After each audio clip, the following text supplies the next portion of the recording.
What is crack-a-lackin', fellow thermonuclear AFers? I am Dan Favale coming at you with my certified fantabulous co-host, Mr. Grant Hughes, thermonuclear AF co-host as well, Mr. Grant Hughes. We are here to talk about the most disappointing NBA teams this season and also the most overachieving, the biggest overachievers from this NBA season. Sorry, so I'm realizing I already spoiled one of them up on the screen for anyone who's watching on YouTube. I apologize. We're also going to be holding ourselves accountable because we did our win total over-unders. We'll talk about our overall record in the over-unders this year, where you're both coming off 2 seasons consecutively where we went better than 20-10. I think I was 22-8 last year. Grant was 21-9. How did we do this year? Spoiler alert, it was not as good. Not so good. If you were members of our Discord, we did do a competition where to see who could do the best with their over-unders. And so we have a winner. I will not announce the person who had the worst one, just to spare them. We'll mention the record at the end. Those will be the big reveals. It was not Grant or I, though. We were pretty low, but we did not have the worst showing here. So this will just be an interesting discussion. We are recording this before the end of the regular season. So the win totals, you're going to see how much they missed or exceeded them by. They are rough estimates. They will be off by maybe a win or two. So it's nothing that's going to seismically change anything. Grant, though, how the heck are you doing? Well, I got to say, I'm a little disappointed, but it's directed at myself and you mentioned it, we did not do nearly as well as we did in the past. And we could make a lot of excuses, and we'll do that for 45 minutes starting right now. No, we're just going to power through.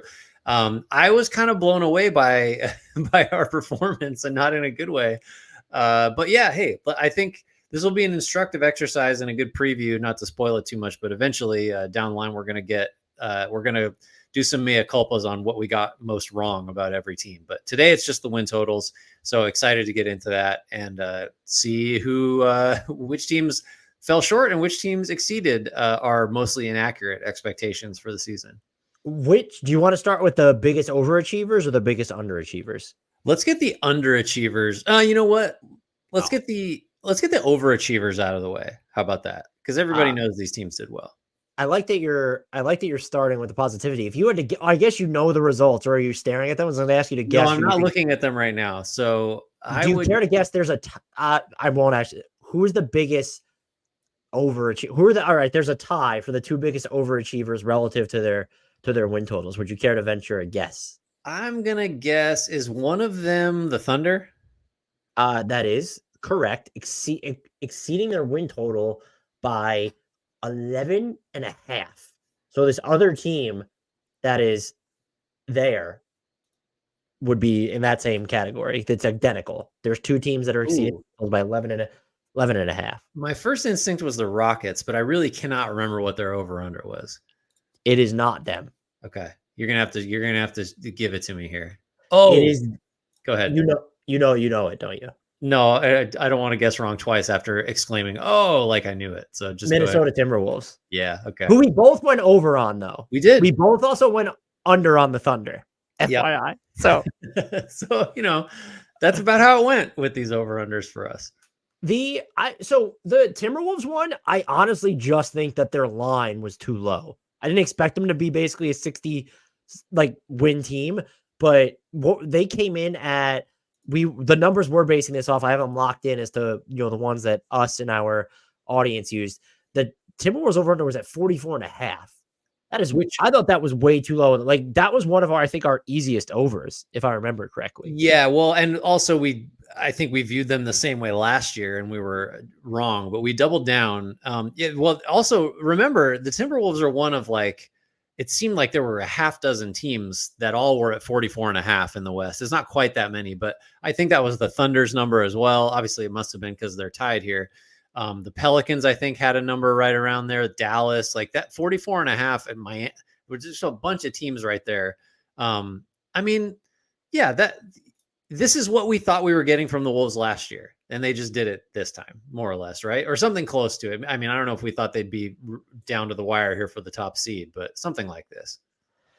Yeah, I don't know that I expected the defense to be this good as well. And a lot of it just came down to, I think a lot of so many people assumed that what they had, that the Rudy Gobert trade was a mistake. What they had wasn't working. And they might have overpaid for Rudy Gobert, but we just didn't have the sample of them healthy the Yeah. season before. So do we either of us think they were going to be the best team in the West? That's an absolutely not. But they were an easy over. The Thunder, we both went under on, also had the 44.5 line. I remember our argument being it was just a little too early. Sam Presti was pumping the brakes on it. Yeah, it wasn't just our argument. It was the guy running the team that talked us into we got to finish our breakfast. And we last year we hit the 7th percentile of our bandwidth of outcomes. That's like a pretty close to a direct quote. Yeah, so he really gaslit us pretty hard there on that one. He misled us. I feel hoodwinked, bamboozled. Shenanigans were enacted upon us. All those terrible things. So I think I have our exact what we projected these teams to win. So would you like to know those? Sure. I had the Thunder at 41. Ooh. You were a little bit more generous and had them at 44. Okay. And then the Timberwolves, I had them at 47, which still looks comically bad. And you had them at 46. Yeah. I would love to go back and listen to that. I mean, I understand the skepticism, though. You said it. Like they didn't learn anything about the team last year, really, because they just the guys that mattered just weren't out there at the same time for long enough. So we wanted to highlight the 5 biggest overachievers and underachievers, but there ended up being a 4-way tie for the 3rd biggest overachiever. So we're going to go 6 deep in each category. There are 4 teams, Grant, who have exceeded win total expectations by their over-under. They've exceeded their over-under from the preseason by 9.5 wins. How many of them can you guess? Let's just go one. We'll talk about each team individually, but let's see if we can get. Well, I said Houston before. I'm going to say Houston again. Is that one of them? It is not. No, I'm just kidding. What's their over-under? Okay, well, maybe Boston then, because they've just won so many games. No, you were right. It was Houston. Excellent. So Houston, and I mean, I'm going to throw Boston up there too because they were among them. So you guessed 2 of them correctly. 2 of the 4 spot on. Which team did you want to, which team's more surprising to you? I went under. I guess I'll commandeer and monopolize the discussion. I went under on the Celtics. I was clearly wrong. And I was also a skeptic of the Porzingis trade and what they did. I had them winning. I think I had them winning 52. Which is just not like they're just obliterating that, obviously. Yeah, they hit that in like February. I had them for 58. They beat that too. So I think I had the Rockets. It was tight though. Their over under as I'm looking at it now was 31.5. I had the over, but I had the Rockets at 32 wins. I had the under and had them at 31. I did not see the defense coming together like this. And I think we both could have been okay. Alperen Şengün might get better. But if you would have said that Jalen Green had the type of season that he did for majority of it, I would have felt very confident in my under pick. But just having Dylan Brooks, Fred VanVleet, Ahmed Thompson once he got healthy, the minutes you did see from Tari Eason, they turned into this Jabari Smith Jr. I don't think we talked about him at length on the most improved when we were talking about whatever we were talking about. But for most of the season, we didn't talk much about Jabari Smith Jr. and he just improved in sort of every facet. So with Houston, I didn't see the defense being this good. And then with Boston specifically, I was a skeptic of the Porzingis trade. I felt better after the Drew Holiday trade. Did I expect that all to pan out as well as it did, to where I think some people might just argue they are the inevitable Eastern Conference championship? No, I didn't have them as that. No, certainly not. Yeah, I think I was a little higher. Obviously it must have been because I had them for quite a few more wins than you did. I think I recognized the Porzingis, like the risks, but I mean, no one could have imagined, other than Brad Stevens, I guess, that like he would just be this like cheat code against switches and just totally elevate the team. And Holiday would, dramatically reduce his statistical impact, but matter in a huge way. And yeah, I don't think anybody saw it going quite this well. So, but like it feels legit. It's not to say that there's any smoke and mirrors involved in Boston at all. I think they just are. They hit the 99th percentile bandwidth outcome. Sam Presti, whatever. They ate all their breakfast, to mix all of our metaphors. Okay, 2 other teams have exceeded their win projection, their over unders from the preseason by 9.5. Orlando's got to be one, right? That is one of the two. You are 3 for 3. That's actually, I mean, like maybe this is easier exercise. I'm way better at Like, this game than actually picking. The Magic, they've been, I guess, kind of what we would expect on offense, right? For the most part, it's did we expected, which is weird. They had basically a top 5 defense for a huge chunk of last season. Why? I mean, well, I mean, this is with the caveat. I did have them going under. I had them at 36 wins at a 37.5 over under. Yeah, You had them. Did you go over with them? 38, so barely over the 37.5. Yeah. Is it just because we could have even like the method by which they have overachieved is something that we would have accounted for, which is why this is such a weird team. I guess I didn't see the offensive leap coming from Jalen Suggs, even though I was a little bit higher on him than you. Neither of us were completely out on him, or at least I wasn't, but I didn't see that coming. And if you would have told me Franz Wagner was shooting like this all year, I wouldn't have bought the Magic as this team that is going to be 10 wins better than expected. Yeah, I mean, I think I probably was out on Jalen Suggs. Like I'm sure I was a lot harsher on him than you were.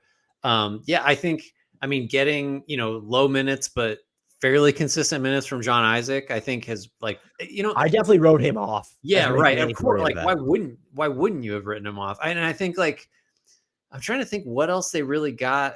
Yeah, I think they just succeed. Like the best parts of the team were even better than we expected, which is to say just the defense and the offense, like the Suggs shooting maybe just offset the Wagner shooting. And like, there you go. That's what happens when you have an awesome defense and the offense is like just enough.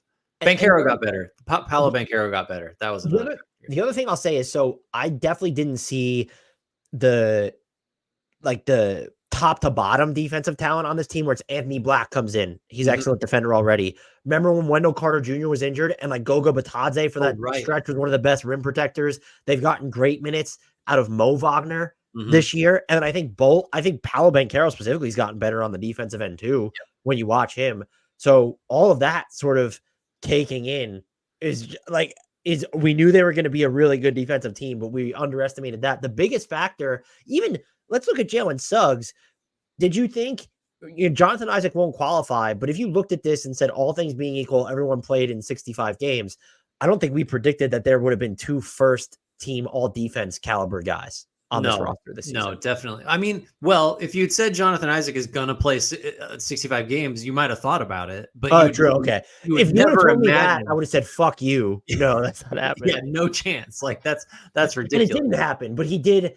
I had written him off where I was just like, all these injuries. It's what is he going to play? Is he even going to be a 14-minute per game guy? Like he's been able to do that. Yeah. No, I think it's just the defense has been even better than like your it's kind of like the Celtics, except just in one specific way. Like the defense we thought would be good and it was great. Like maybe that's the simplest way to put it.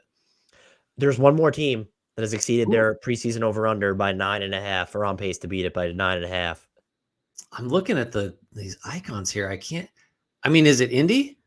Oh, you went 4 for 4. There we go. What did you not see? Well, I shouldn't say that. I think we both went under on them. I know I did. Yeah, I think you just, the start and the finish of it is Halliburton. I think we both were, really high on him. This guy's a really good offensive player. We did not see him being a shortlist MVP guy through February. So that's just him as a driver of elite offense was not something that I think was necessarily foreseeable. And then like a lot of guys like Nembhard was probably better than expected. Aaron Nesmith was better than expected. Nesmith for sure. It's just like when you go back of the ballot, most improved player. He's that type of guy. I'm trying to think what else. I guess maybe we didn't price in they're going to go get a Siakam necessarily. Like, I don't think I was thinking of them in those terms preseason. So I don't know what else. I honestly just think I would say 40% of the season or so, a third of the season or so, where Tyrese Halliburton was one of the 3 best players in basketball. And that's just not, or 3 most valuable players in basketball. And that's not something I would have predicted as high as we both were. And I think we even talked about this. Remember we did the Pacers look ahead with Caitlin Cooper, and it was, she felt well, I don't want to put words in her mouth, but that there might have been a rush to coordinate Indy among certain people. That it was okay. This team has that megastar, but they're not necessarily done. You don't want to call it rebuilding, but they're going to be reliant on Benedict Mathurin. We thought Jarris Walker was going to play more than he did so far. It's funny, like and now I'm remembering that conversation and just our general thoughts. Like we kind of got into the weeds of like exactly that. Like, well, but Mathurin, he's really not that great as a catch and shoot guy. He likes to put it on the floor first. And is Walker going to help? And like, are they just kind of too small? And it's like, none of that matters if Tyrese Halliburton is like the second best offensive player on planet Earth for most of a good chunk that of was the year. Wasn't that a discussion at one point? Was who's more valuable on offense, Jokic or Tyrese Halliburton? 100%. Like all the Nash comparisons were out there. Like it just it's just a good reminder that like maybe focus on like the potentially bigger issues that are going to swing things for a team than some of the smaller stuff. But the Halliburton leap was just not. To me, not foreseeable, even though like we're both super high on him. It's just, this was beyond. And the win total is not even, it's just, I think we get sucked into, we do the exact record projections, which I think ended up hurting us this time in the win total department. Maybe. But it was like their win total was still so modest. We went under, so we were wrong. I want to make that clear, but it's their total number of wins right now is not going to be like they're not a 50-something win team. Although if Halliburton never gets hurt, Mida. I mean, they were certainly on pace. They're going to be in the high. They're on the high 40s now, like a couple more wins. I mean, they just, I think maybe we might have also priced in a little bit of like, maybe there's another like steering into the skid season for them where they might go the other way. And the other thing, and I don't want to step on this too much because we're going to do the one thing we got wrong about every NBA team around the end of after the regular season's over. I never would have guessed that they had the gall to make the Siakam trade. No, totally. Yeah. I think that's a huge factor because I think if anything, we imagined that they would make the opposite kind of trade. Like, let's finally trade Miles Turner. Let's, something like that. What's interesting about that is I don't know how much that trade actually factors in. Right. Obviously helping, like, I do think it factors in because Siakam is, as many of the bad games as the Pacers have lost, how much worse are they if you left the previous iteration of them the way they were with I don't want to say the current version, but that post-injury version of Tyrese Halliburton. Yeah. I think it's more that they didn't make the let's take a step back trade, which seemed more likely than the Siakam type trade to me. And they did with the Buddy Hield thing. Yeah, I know we haven't been great in Philly, but like that was something. So they kind of did both and yet still obliterated expectations. Yeah. So there are two more teams that aren't in the top. They're in the top 8, but they exceeded their over-under projections by almost 7. Would you care to venture a guess as to who those? I will say one of these teams was on pace to maybe win this entire fucking thing until the past month and a half. Let's say. Man. Well, that gives it away a little bit. I think is that New Orleans? No. Oh no. It's my first miss. Yeah, I don't have any more guesses. I feel super confident in. I guess. No, it's not Cleveland. I feel like I'm missing an obvious one. You are. I think you are missing. Yeah, you're just gonna have to tell me. The Clippers. Okay. Yeah. All right. They were like coming. Remember, it was like could they be the 2 seed or whatever it was in the Western Conference, and their defense kind of just fell off a cliff. And it wasn't, the transition defense hasn't really been good that season to begin with.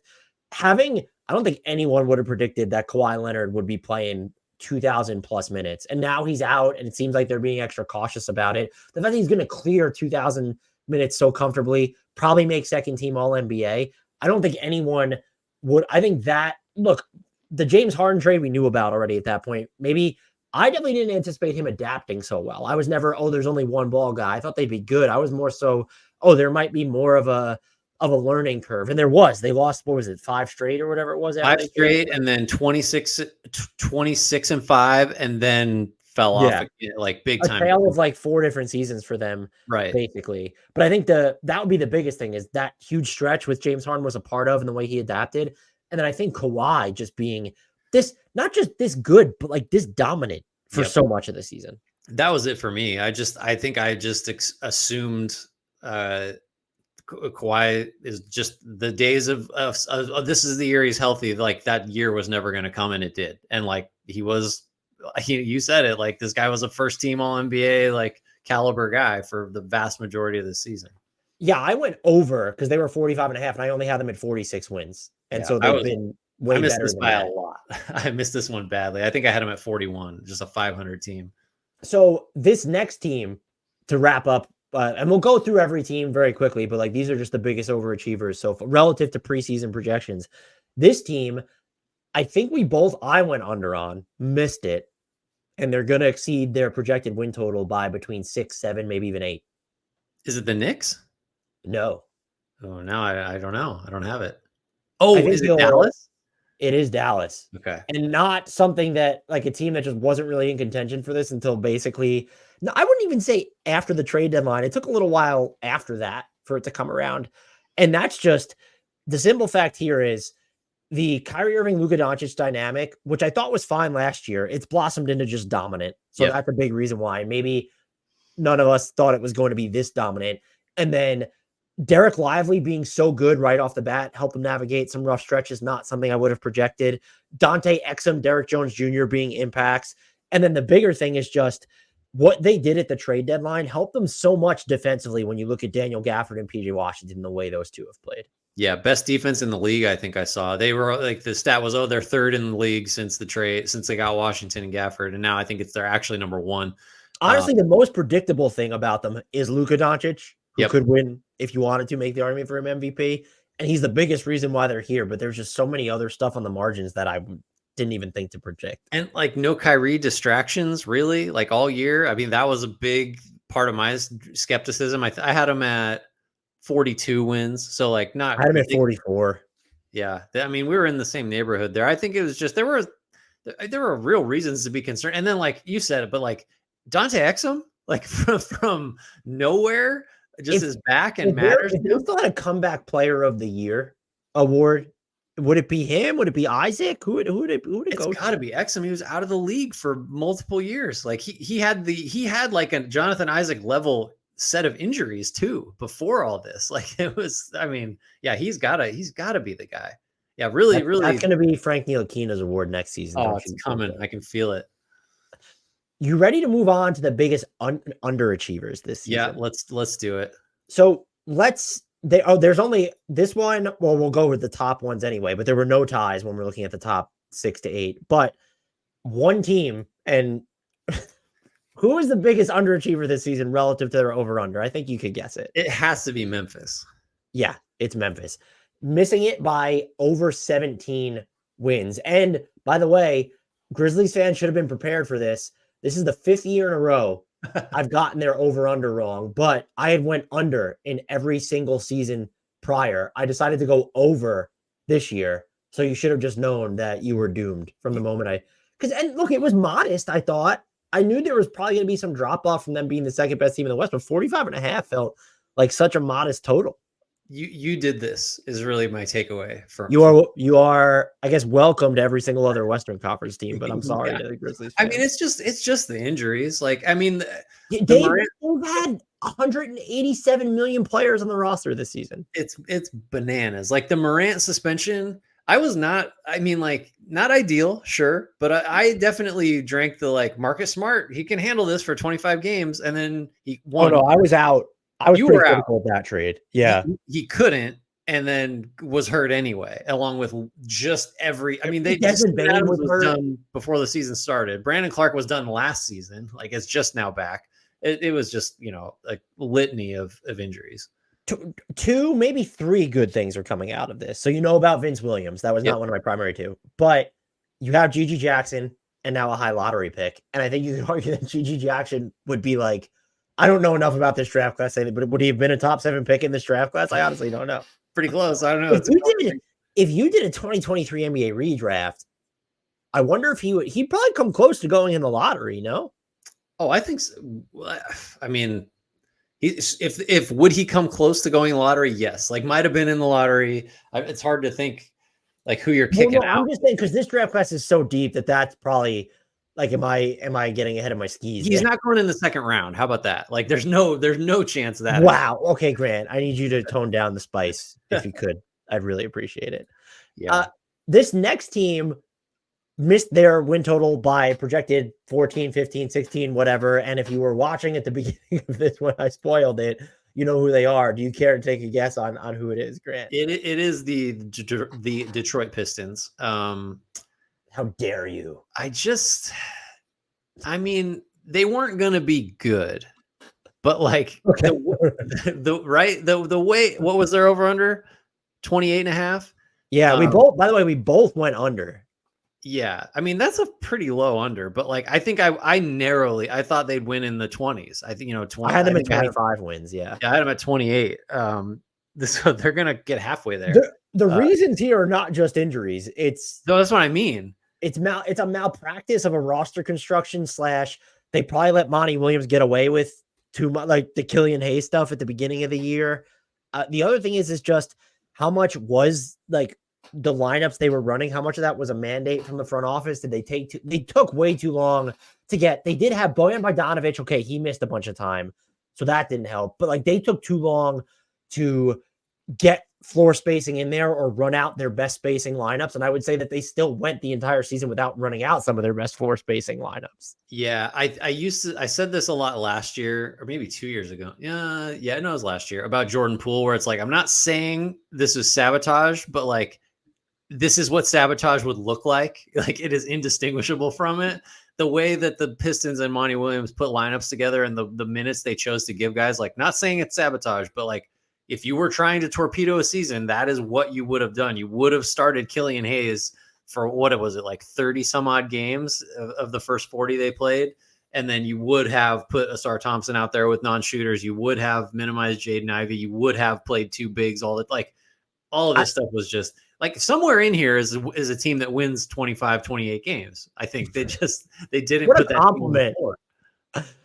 So the stuff I didn't necessarily see coming, and maybe I should have, I didn't see this much regression from Jalen Duren.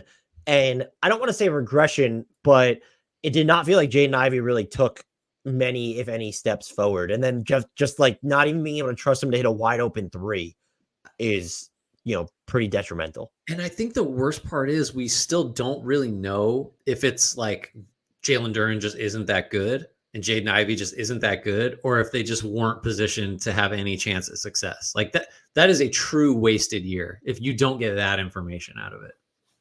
Yeah, that's a great point. Two teams missed their win totals by over 10 left on the board. Would you care to guess which ones they are? Is one of them Atlanta? It is not. Oh, by over 10 still among these teams? Charlotte? Yes, Charlotte is one of them. There was another one, but let's talk about Charlotte for a second. It's an injury, right? LaMelo Ball not really playing. Mark Williams not really playing. Brandon Miller being better than expected. They did also they steered into the skid. Yep. I think like did they wait? This is like how long the season has felt. Bouknight got waived this year. Is that right? I think no, he got traded to the Celtics. Oh, he did? No, oh no, that was, oh my God. Sorry, Jaden Springer. Okay, yeah. Jaden Springer is not on the Hornets.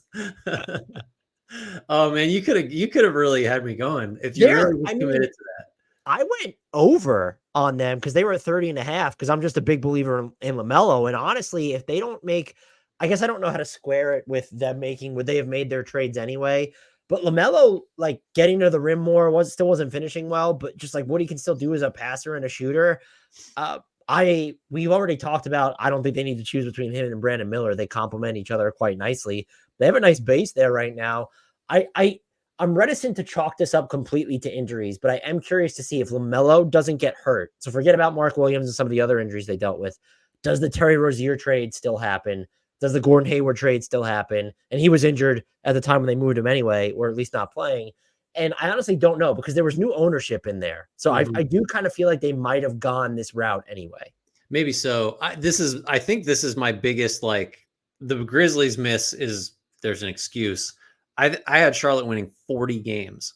And I think I got hung up on LaMelo Ball was an all-star at 20 for a team that won 39, 37. You were Like, still maybe you're still just riding that James Wiseman at number 2 low is I really think, what it was. yeah, I mean, it could have put me on tilt for a while. It's hard to know what the long-term repercussions of Grant's that. like, no, I'm not even sure I'm off tilt from it, to be honest Yeah, with I may still be on it, but like you can make. I'm sure the case I made was like, well, LaMelo is going to take a step. He's not going to get hurt again. Surely he's not going to blow his ankle out again. Brandon Miller, whatever. Miles Bridges is back. Gordon Hayward might get healthy. They have Williams and Richards in the middle. Like Rozier is a real NBA player. Like there, I was dead wrong, but I think like I could definitely understand why I thought they would be just slightly under 500. I mean, I don't know. Steve Clifford's not going to, he's, not going to want to preside over a tank season. Turns out they just didn't have a choice because the LaMelo injury, I think, just made it so they had one option. But man, I missed that one badly. What's the other team missing their projected win total by over 10? Oh, let's see. There's so many candidates here. Over 10, though. Is it the Bucks? Are they going to fall under by that much? No. Okay. We did miss on them pretty badly, though. Yeah, we did. Brooklyn? Nope. I don't know. I'm just throwing darts. Who is I it? think it's the Raptors. Okay. Oh, God damn it. Yeah, of course. So they were, when we did it, theirs was, and we thought it was too low because they were at, what were they at? 36 and a half. 36 and a half, yeah. And I did not think, I actually had them at 38. So it's not like I thought they were going to blow it out of the water, but I thought they probably weren't going to make the trades that they did to sell jobs. And then even after, I will say the Siakam trade was like the bridge too far. That's okay.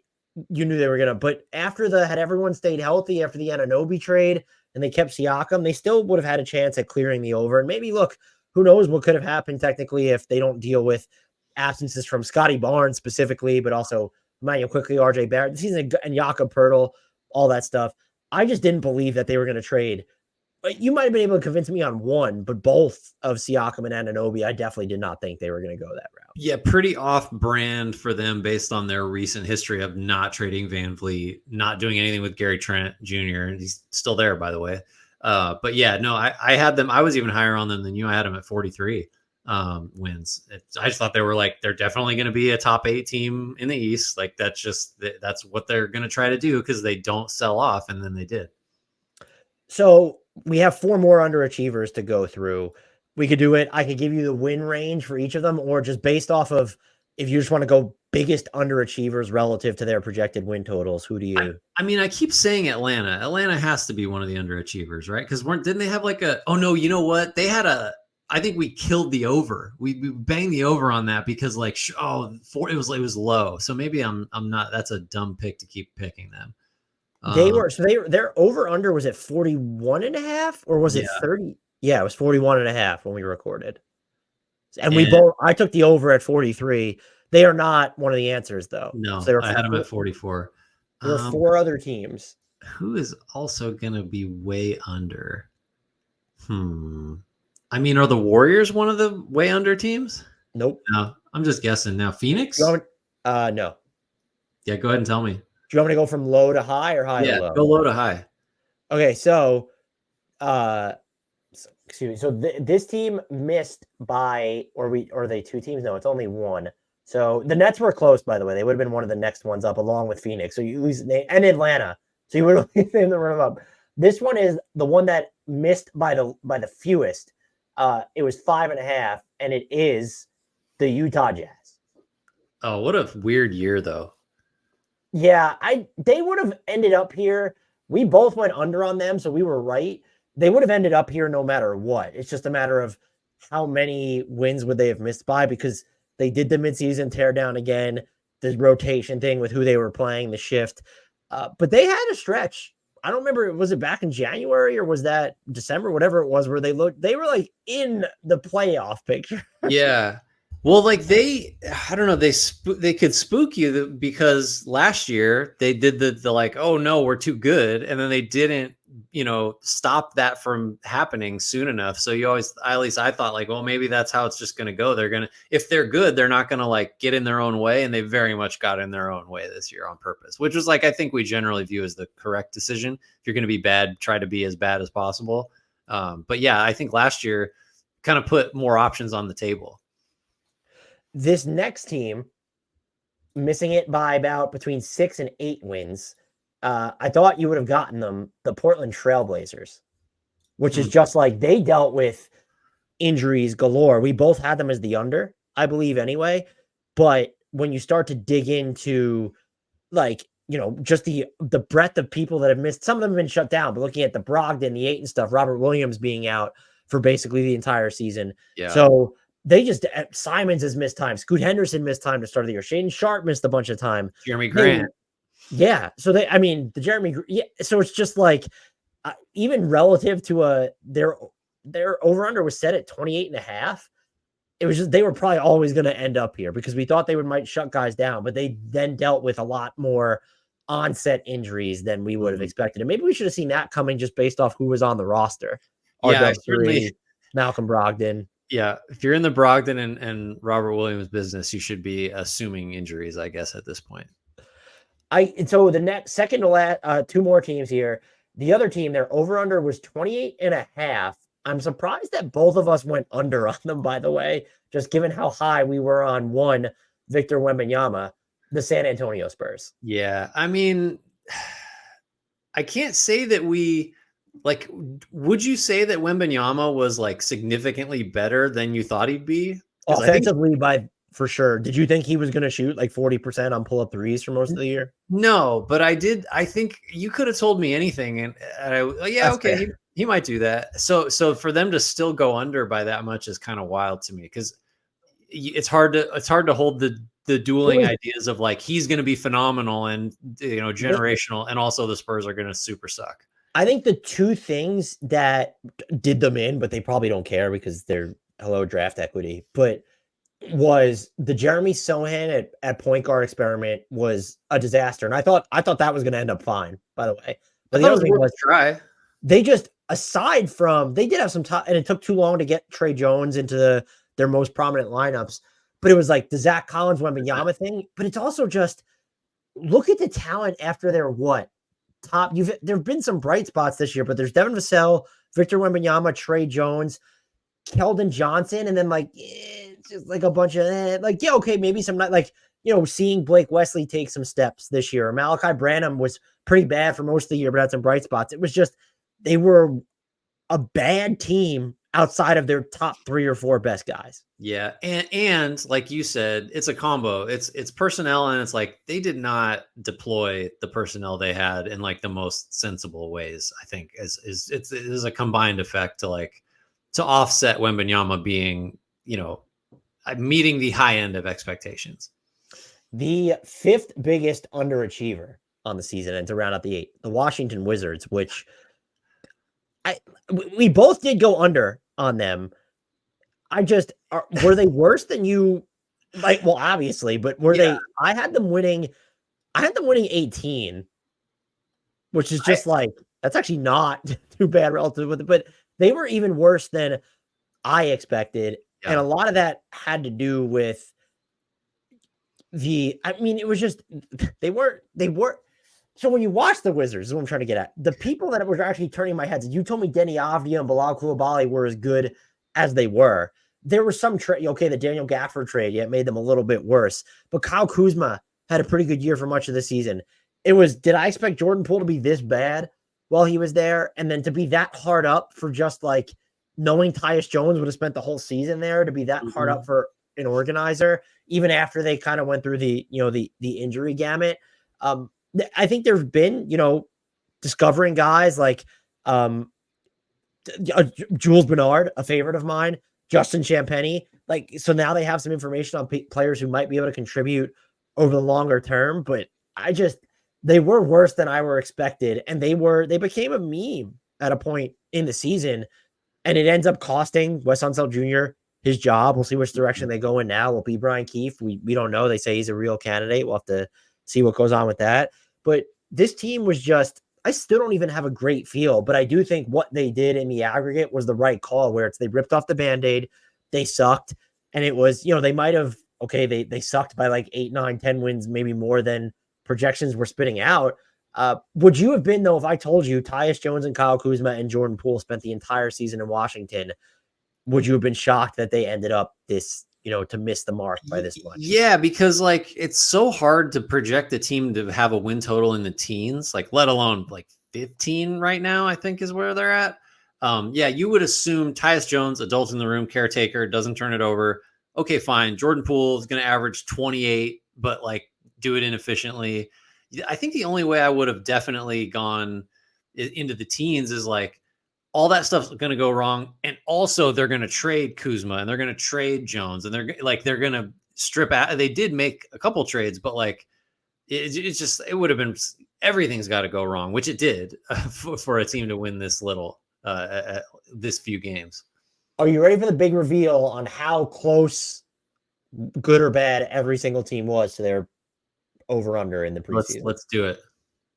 Boom. Oh, look at that. So anything else sort of stand out to you here? Shout out to the Bulls for being in net plus.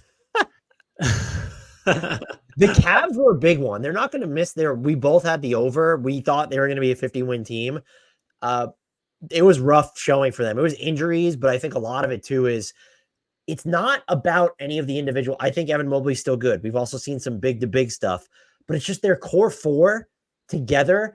It feels like you're conceding something when you're optimizing another two or another something. Okay, so here's an example. If you're going to run stuff between Jared Allen and Evan Mobley to have those two guys involved, you're kind of like marginalizing one, if not both, of Donovan Mitchell and Darius Garland in those instances. Maybe not both, because one of those is going to have to get those guys the ball. But like the Darius Garland weird season, and it's weird to me though that what's carried them were their stretches where they were shorthanded, like just where they were. It was Donovan Mitchell and Jared Allen when Garland and Mobley missed that time, basically. Yeah, weird and concerning, because like that is not the theory of this team, or at least hasn't been so far. I think it's interesting just kind of looking at like your Miamis, your Lakers, your Warriors. I'm trying to think who else is By the way, the Lakers over under was way too fucking high if they didn't clear the over, because they had a way better season than I expected. Yeah, and the Knicks too. Like, so some of those really public teams, those are some of the closest numbers, which just goes to show like don't bet on those teams, because the odds makers know what is going to happen to these big market, like heavily bet teams. It seems like because the Lakers, other than the Heat and the Bulls are the only teams that are within a win, and then the Lakers are the next closest. The Heat are interesting. The Knicks at +3, like going to beat their total by 3-4 wins when Robinson out. Like right. For so much of the season, 3 of their 5 planned starters just weren't available. It's so weird that like the Knicks are going to, they're going to exceed their projected wins with all that going wrong. And yet it still sort of feels like I wanted to pick them for the team that like, I don't know, the pulse, the whole vibe of the Knicks is really like confusing this year, just because of the injuries, because Brunson was so transcendent. And then like, they're going to win more than they were expected to. And you, in a million years, you never would have guessed that if you had priced in the injuries that they suffered. It's so on brand for the Pelicans that it feels like they're a team that could not even make it to the playoffs, basically, but also win the title. And they're within 5 wins of just what they're projecting. Like, that's just so on brand. For that might even be a little high. I would expect them to be like one of the 1.5 teams. Right. Yeah. Well, they were another of the 44.5 group that I guess of those, like the Thunder exceeded that total by more, but yeah, they're kind of Knicksy in that it's like this year's felt like a triumph at times, and then also as like it's also kind of seems disappointing at times. Just they've had such streaks and like so many ups and downs. Although, like, if you really want to simplify it, Zion mostly stayed healthy and Ingram mostly stayed healthy, and so that's how you exceed a win total that assumes neither of those guys are going to be healthy for as much of the season as they were. Philly was on pace to obliterate theirs before the Embiid injury. So, and the fact they're still ending up within the ballpark of their over-under is impressive. Phoenix being like 5 wins away off their pace, that's pretty bad. I'm not going to lie. Yeah, that's not what you want. I will shout out to the Nuggets though for being basically 5 wins better than they're projected. Everyone was kind of just like, oh, they've had these long postseason pushes and there's going to be that championship hangover. I smashed the under without wow, I smashed the over without hesitation on them. I think did I end up being actually too optimistic on them? What did I have them for with my actual win projections? So their over under was 52.5. I had them at 51 on the exact thinking you just outlined of like they're gonna coast, they don't care, they know what they are, they're just gonna get to the playoffs and then start kicking ass. I had them at 54, so I wasn't even optimistic enough on them. Well, you were over though. I mean, yeah, I mean, I got them right. They're gonna exceed your optimistic over, I guess. Anything else kind of stand out here that you think is worth pointing out? Who have we not talked about here? Let's see. I mean, so it feels just dead on that the Bulls are 0.5 over. Like they're just a little better than they. The Heat is just like the Heat being so close, but like in the net positive is just like this season that they've had, where it feels like they've anecdotally just had the most caveats, or not the most, but among the most caveats. It's, oh no, the Heat are just going to still clear their over, apparently. I think the Kings beating their number by a couple wins is interesting because I feel like the consensus was, they were super healthy last year. That wouldn't sustain. They weren't going to have the best offense in the world again. They didn't. And yet they're still in what I think most people would call a tougher West are going to beat their number. That's kind of surprising. The Warriors being so close to their total, I think shows that Vegas was on, and you were pretty adamant about their over, right? I really was. Yeah. Well, I mean, I'm going to save it for our What We Got Wrong pod. But yeah, I just 48 and a half. I'm looking at it now. I'm like, wow, I can't believe it was that high after sort of living through this season. I had them over. Yeah. I had them winning 51, I think, if I'm seeing this correctly. They could win. What do they got? 2 more. I think they get into the high 40s here, but like the way they have gotten there in no way resembles what you would have assumed was the way that they were going to get there. Like it's just, yeah, I'll save it. But like the ways that you assumed Golden State was going to be good, like none of those happened this year. I was apparently too optimistic with Brooklyn at 37 wins, by the way. I think I probably did. I go over to, no, I went under with Brooklyn, but they were 37 and a half, and I went 37. Too optimistic. I was even more optimistic. I had him at 41, and I was very sure that this defense was going to be hellaciously good. And a lot of that was Mikal Bridges would not take a step back. Ben Simmons would play basketball. Nick Claxton would be in the Defensive Player of the Year conversation. Like just a lot of misses there.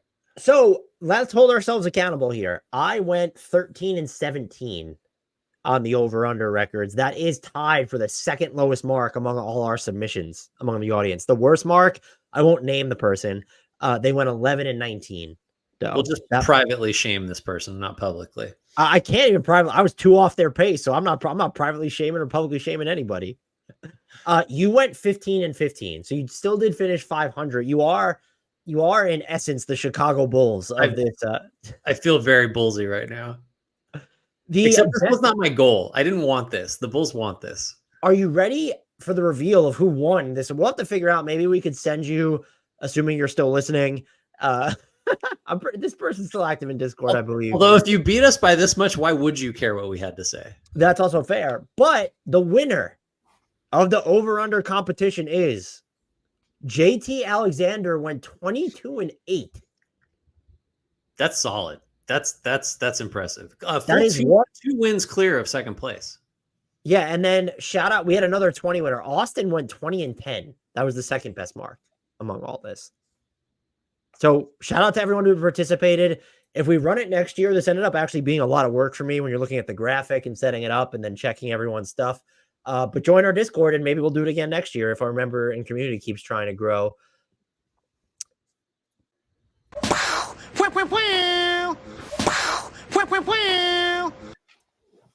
Time for Guess a Player, Mr. Grant Hughes.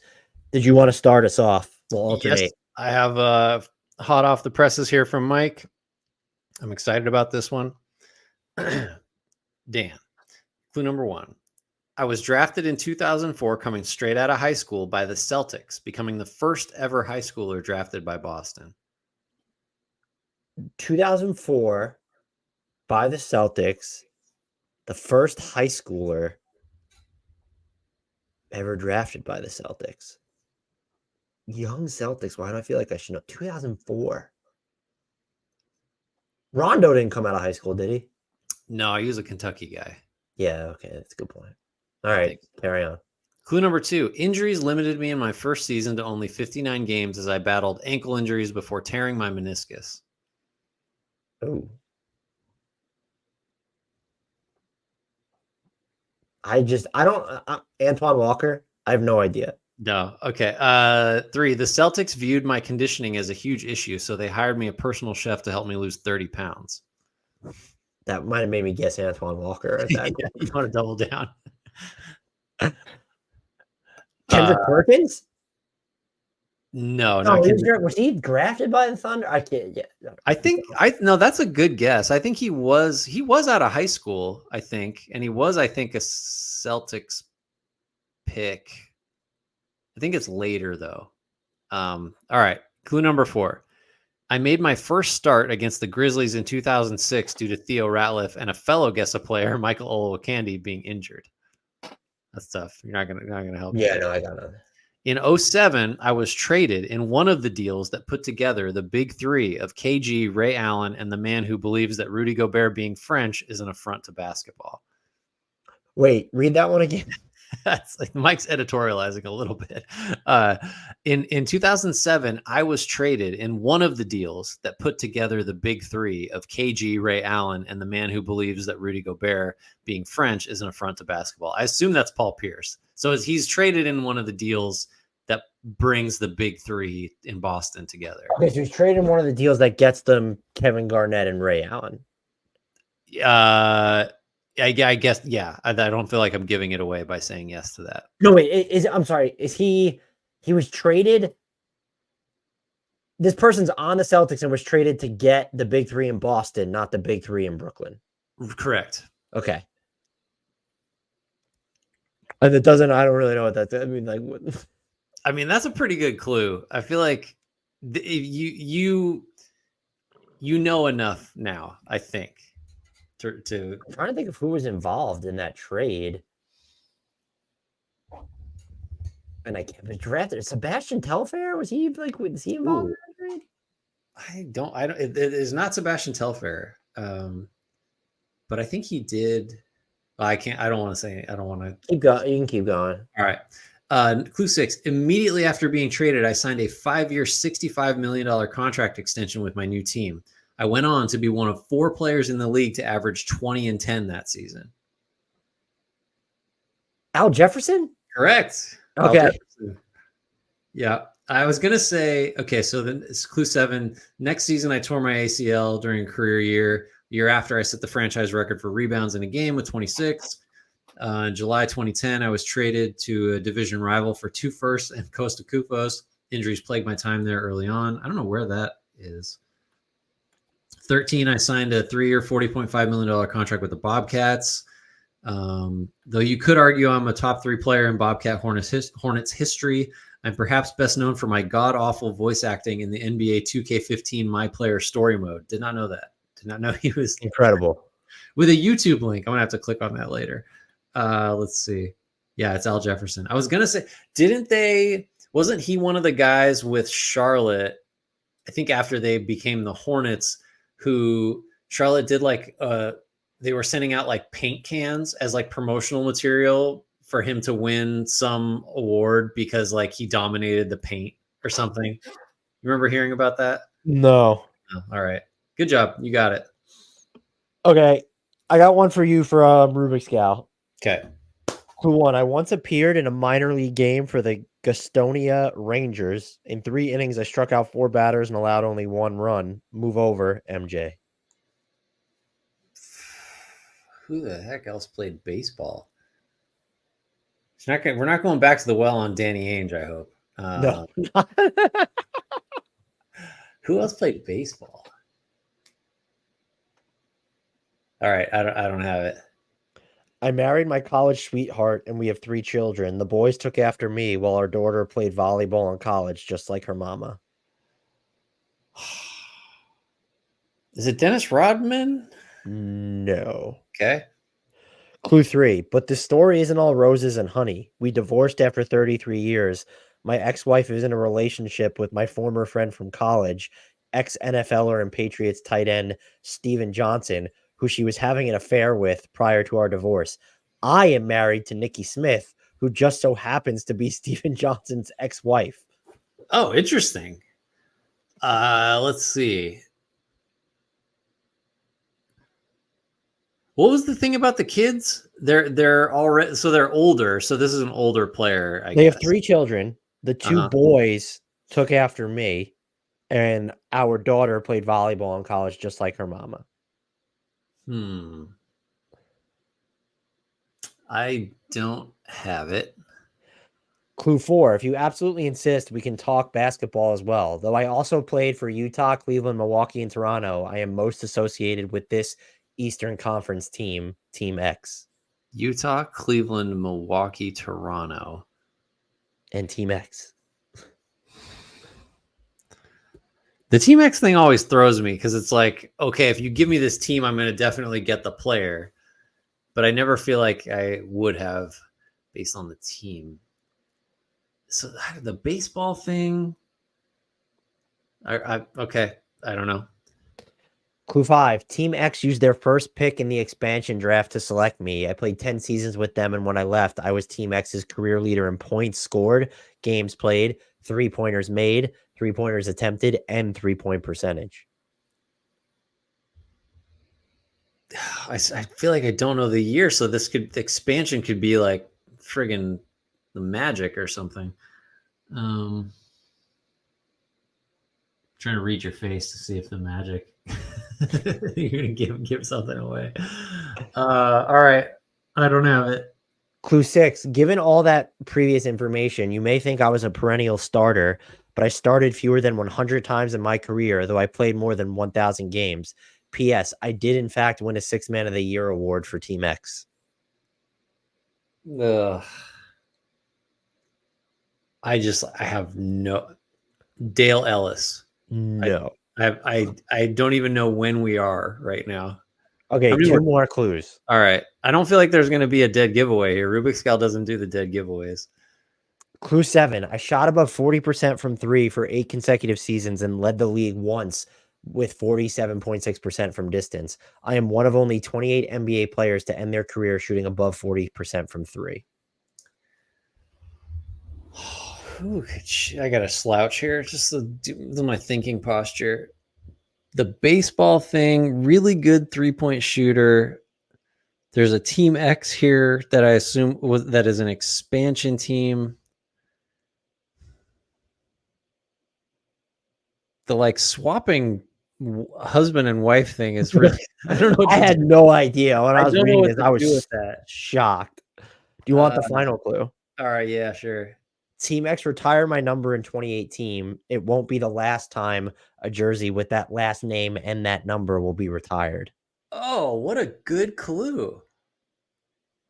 A retired jersey and that name and number is also going to be retired. Oh, man.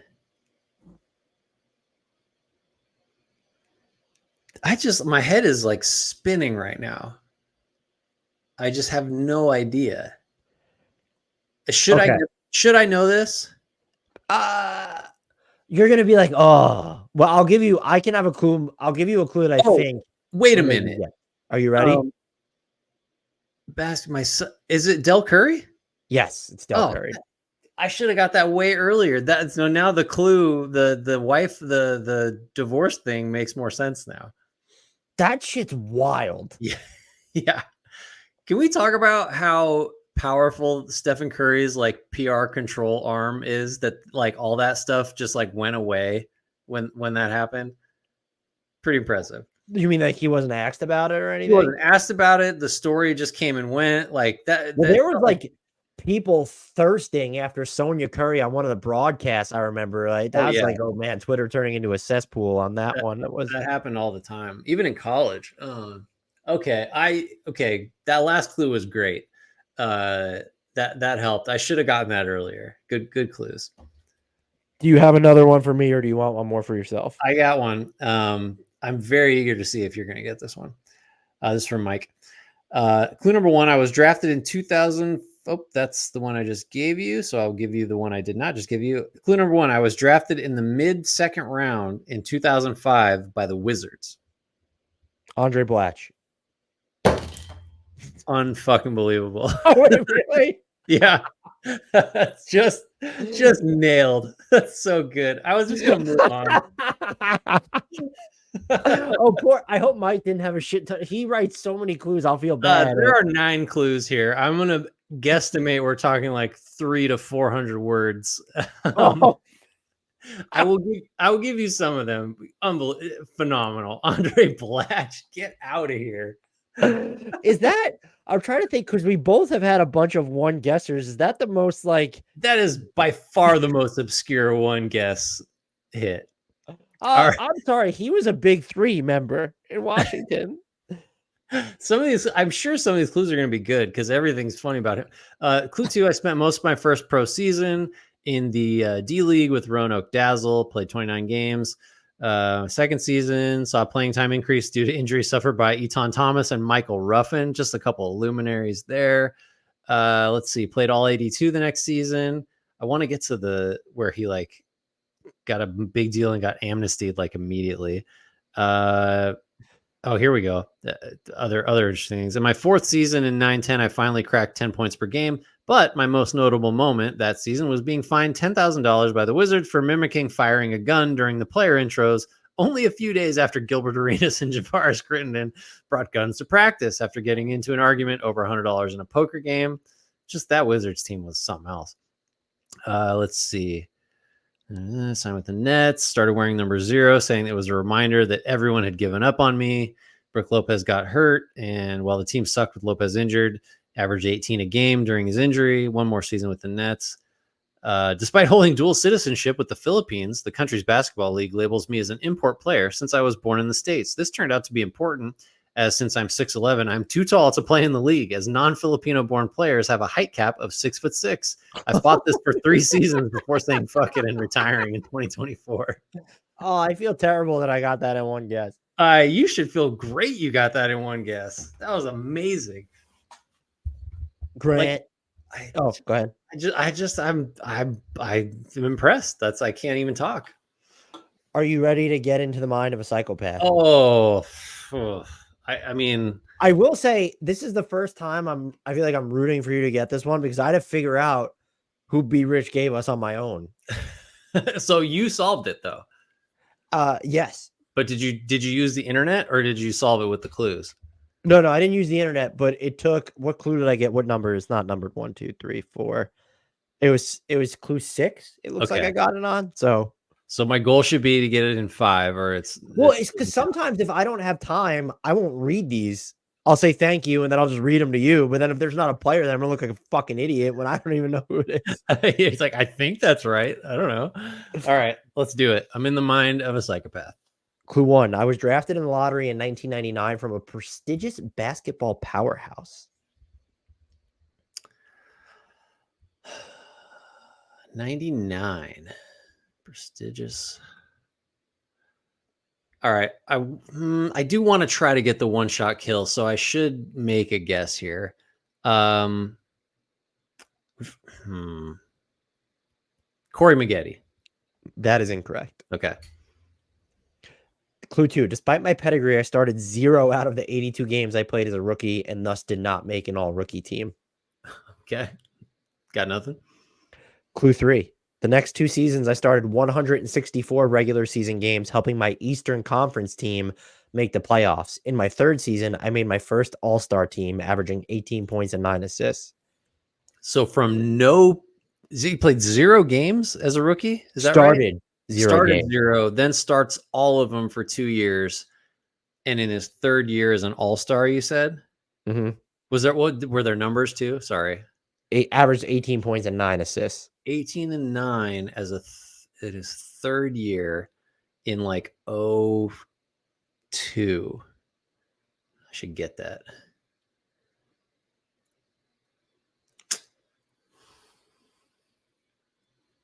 Damn. prestige. So like we got to be talking Kentucky, Duke, Kansas, North Carolina, 18 and I don't have it. Clue 4. In my 5th season, I made my first and only All NBA team and led the NBA in attempted threes while only making them at a 32% clip. Oh boy. So this is God, who is just chucking and not making threes? Early 2000s.